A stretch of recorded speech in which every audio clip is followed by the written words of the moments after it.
pueden generar situaciones ineficientes en el mercado.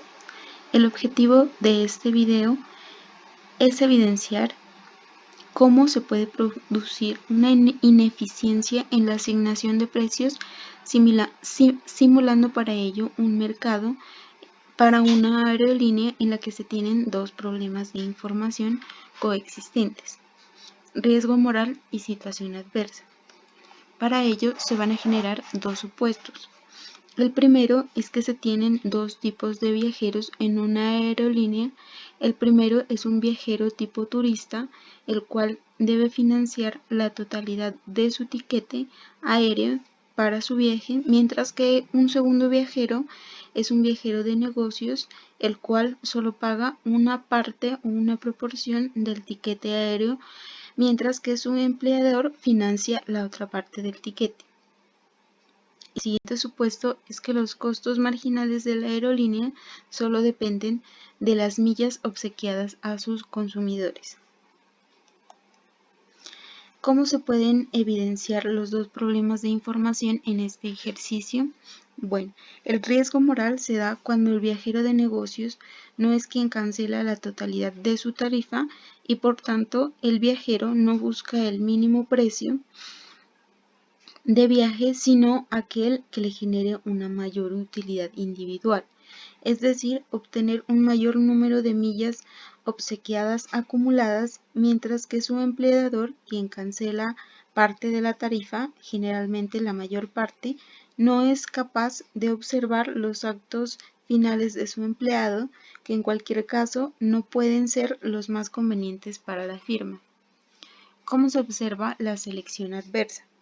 Se da cuando las aerolíneas no pueden distinguir entre los dos tipos de viajeros y por tanto deciden cobrar una misma tarifa para cualquier viajero con igual cúmulo de millas, a pesar de que los viajeros de negocios podrían tener una mayor disponibilidad a pagar. ¿Cuál sería el fundamento teórico para modelar esta situación? Entonces, para la comprensión del ejercicio, se tomará como referencia el trabajo de Paso y Febres en el 2013, quienes proponen un modelo teórico para modelar este tipo de situaciones. En general, se parte de que las funciones de utilidad de los dos tipos de viajeros representan sus funciones de demanda.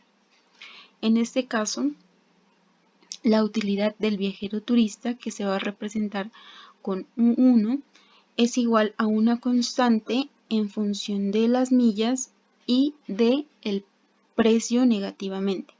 Entonces, en términos de función de utilidad inversa de la demanda, diríamos que la demanda del viajero turista será igual, P1 sería igual a una constante de forma negativa, depende de forma negativa de M1, que en este caso vienen siendo las millas, y pues la constante que lo acompaña, en este caso la pendiente.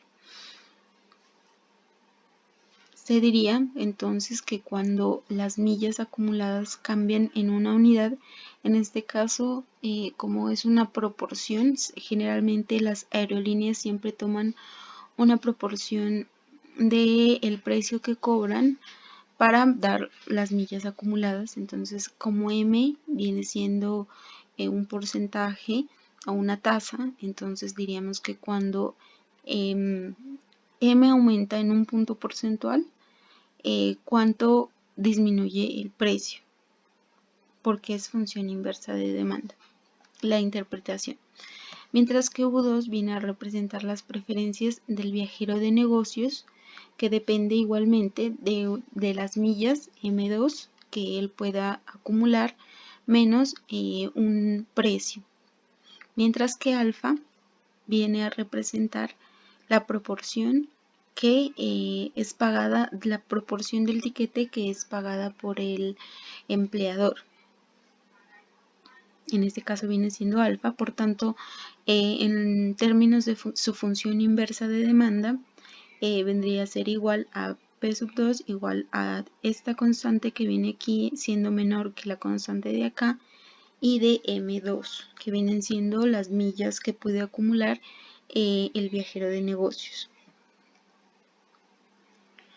Mientras que la aerolínea posee una tecnología tal que su función de costos se puede subdividir o es estrictamente separable, y que viene en función de las millas que otorga, los costos, y al viajero turista, más las millas el costo de las millas que le ofrece al turista 2 o al viajero de negocios, mientras que los costos marginales vienen siendo crecientes, es decir, la derivada de los costos de las millas del viajero turista son mayores que cero, igualmente que los costos de las millas del viajero de negocios, que también son mayores a cero.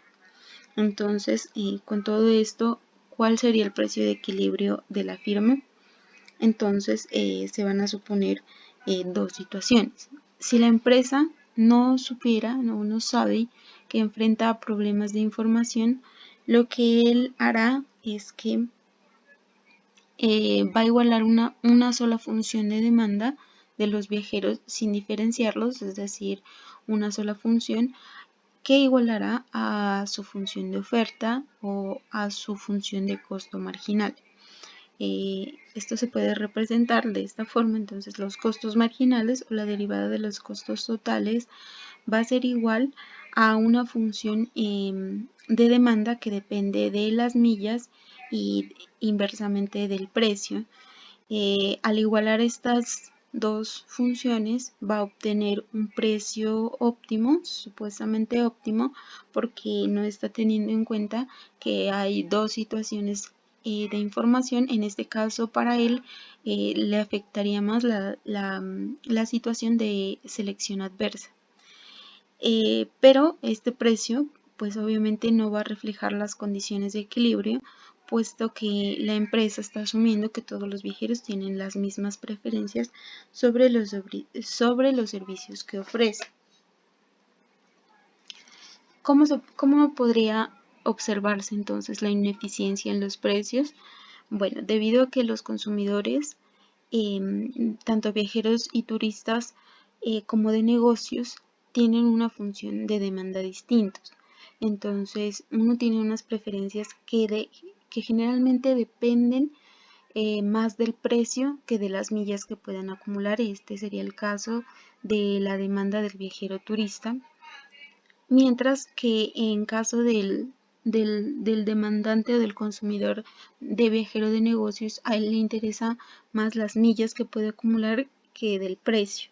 Entonces, los dos tienen unas funciones de utilidad distintas, al igual que dos funciones de utilidad de negocios, de demanda y distintos.